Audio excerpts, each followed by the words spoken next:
now? Mm-mm. Great.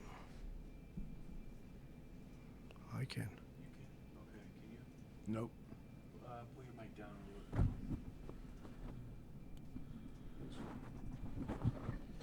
bit. Anything? A little bit Uh, better. I'll turn you guys up. Anything now? Why is this not working? You're up all the way for mics. Too high. Oh, Too high. You're getting it. I'm not.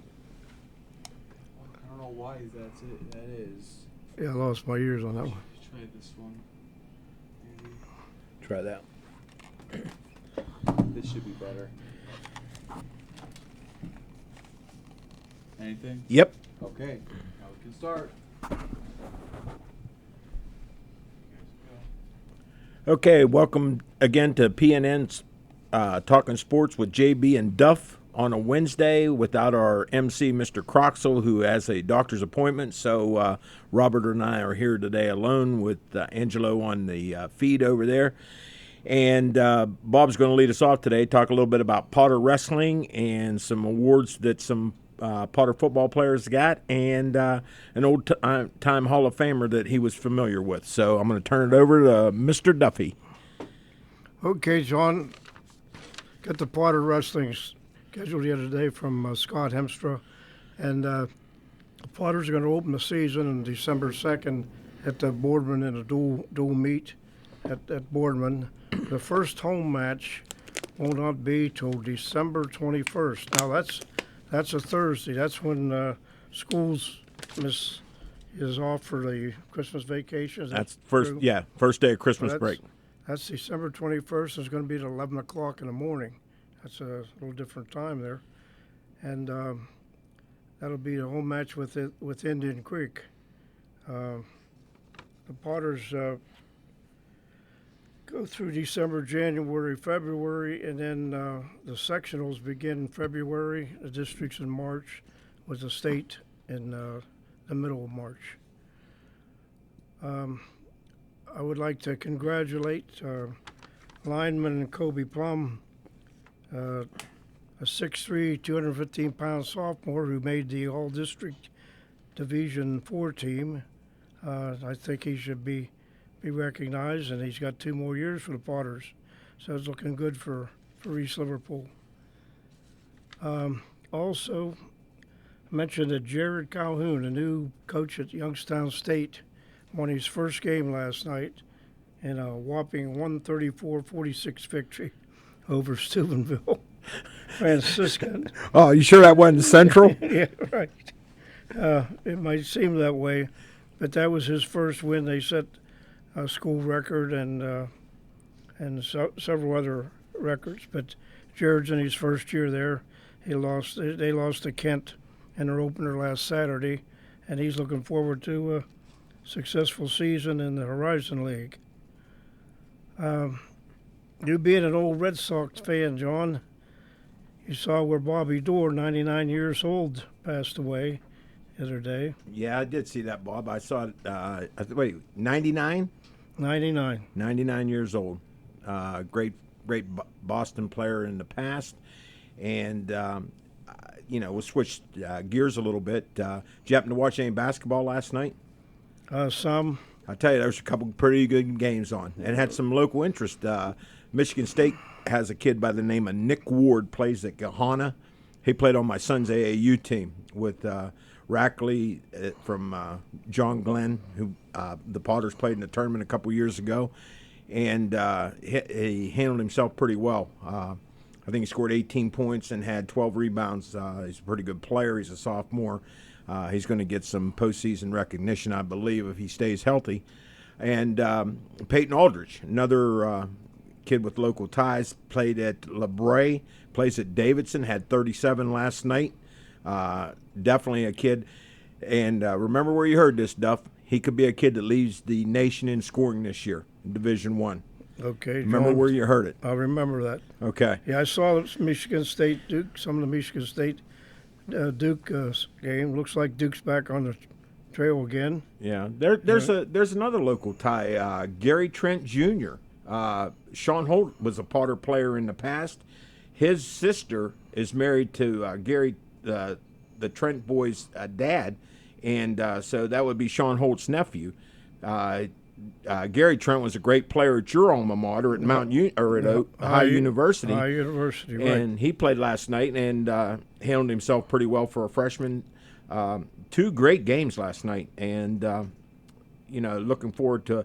And I'm really a little disappointed about college basketball with what's been going on with all the guys that are going to get fired and have got fired, and all the things that went on with the illegal payments, and it's frustrating because I really enjoy the game a lot more than the pro game, but it got off to a good start last night. There was 2 really good games on, so looking forward to that. You touched on the Plum Boy got a little recognition. We had a couple guys on second team. So hopefully things will bode well for Coach Ludwig in the future.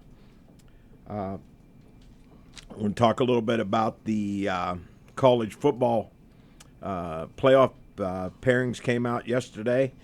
Last night, both of us had a bad week. My Irish took it on the chin Saturday.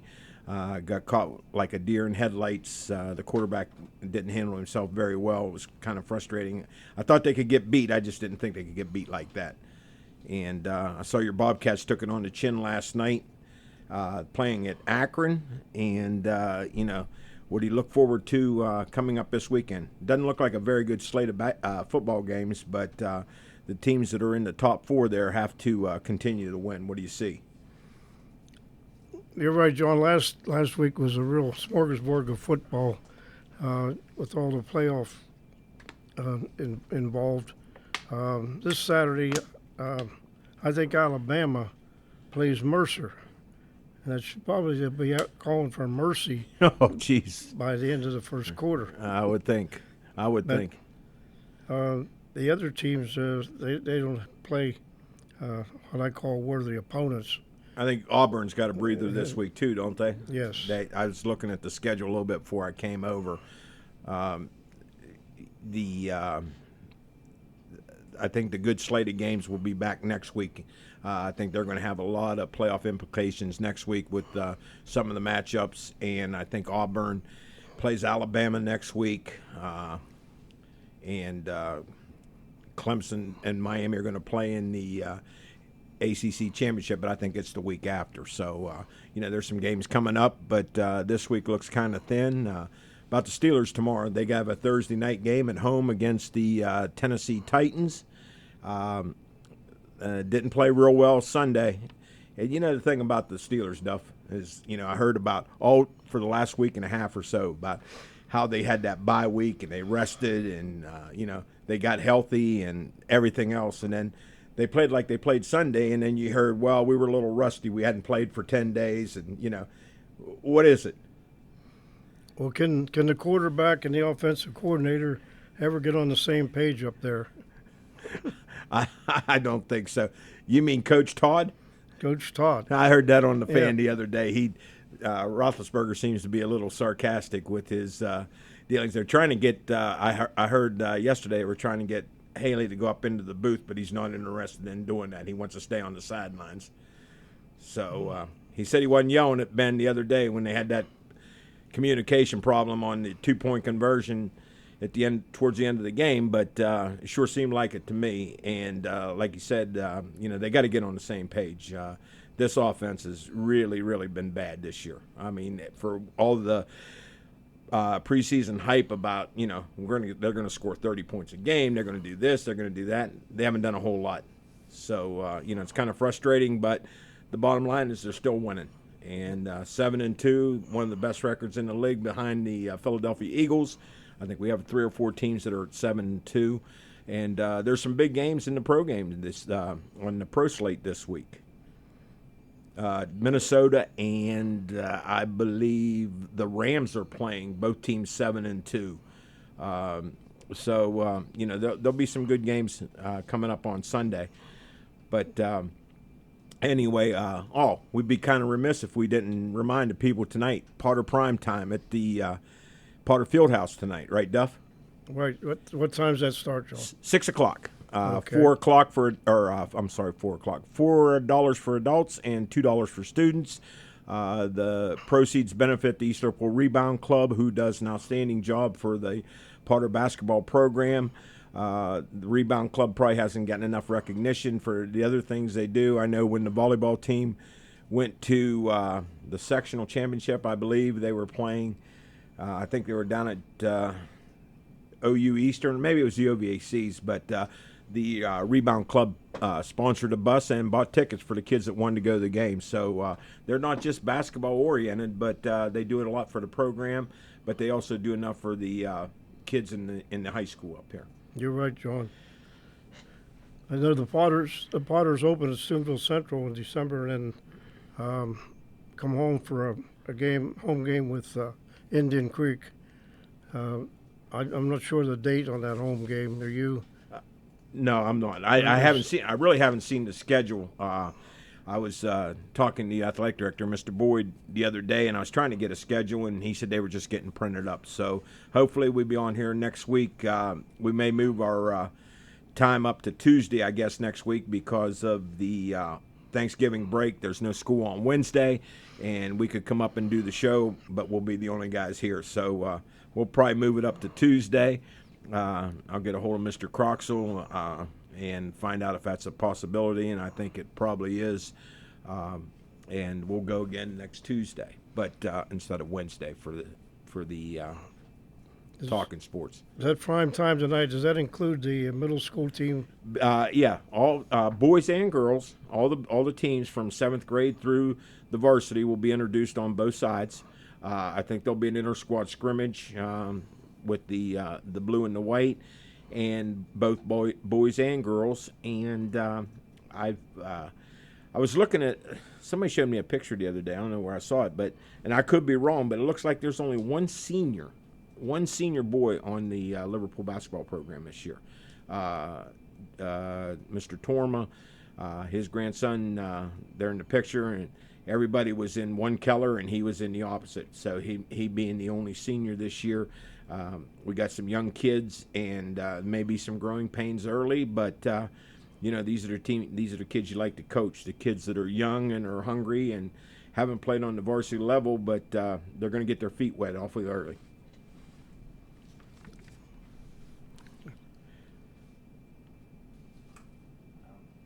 So we're sitting here talking.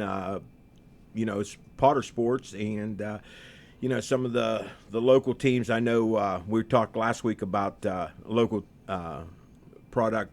Brian Stoddard was coaching at Dublin Kaufman. His team was in the regional semis last week in the soccer, Division I soccer in the state of Ohio, and they lost a tough game in double overtime, 1-0 to Beaver Creek, who ended up winning the whole thing on Saturday.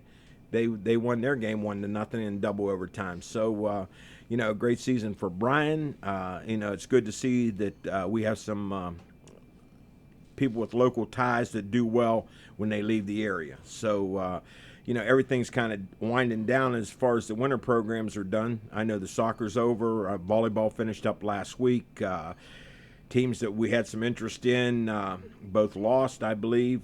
St. Thomas Aquinas, who beat Southern Local, they lost in the region or in the state semis, and New Philadelphia, who beat our Potters, got beat in the regional semis. And the team that beat them was Granville, who lost in the finals to Sunbury Big Walnut, who was beaten in the semifinals. So, the sports programs are winding down. I believe the girls program starts the Saturday after Thanksgiving, which would be next Saturday, and the boys will start the following week. So, and you touched on wrestling, so we got to talk about swimming. We have a full slate of Potter sports coming up, and if you haven't got a chance to get out, also bowling. I'm sorry, man. How could I forget bowling? They look for good things with the Potters. They got a lot of kids back from last year who made a trip to the districts, and a lot of kids are back. We have a new coach, Mr. Marco from the school here. Her son is one of the bowlers. Am I correct, Angelo? Yeah, he is. He's one of the newer ones, actually. Right. I think he's a freshman, right? Yeah. Okay. So, they're looking for some good things from the Potter bowling team, and hopefully, we can have a successful winter. But make everything else a lot better if we can get some wins and get some enthusiasm back into town and get people to come out and support the Potter Sports programs. Yeah. So, hey, any chance, Duff, that you haven't seen the schedule either? I was wondering who's in the Holiday Classic this year. You have any idea? No, None. I've not seen it either, John. Okay. Well, The last I saw, the last I knew about, they didn't have the teams lined up yet. Okay. Well, it's getting closer. We're about a month away, and hopefully next week when we come on, we can get that finalized for you and let you have an idea of who's coming into the field house. Used to be really a big deal around here. We brought in some of the better teams around the state of Ohio, and lately we've been bringing in some local teams.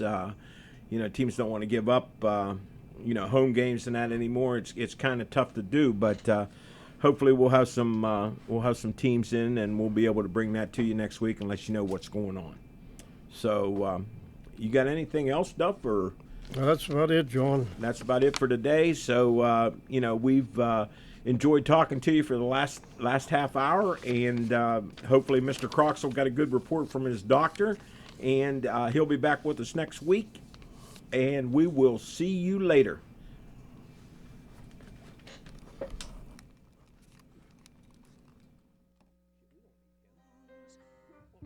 Time after time, I've done my sentence, but committed no crime.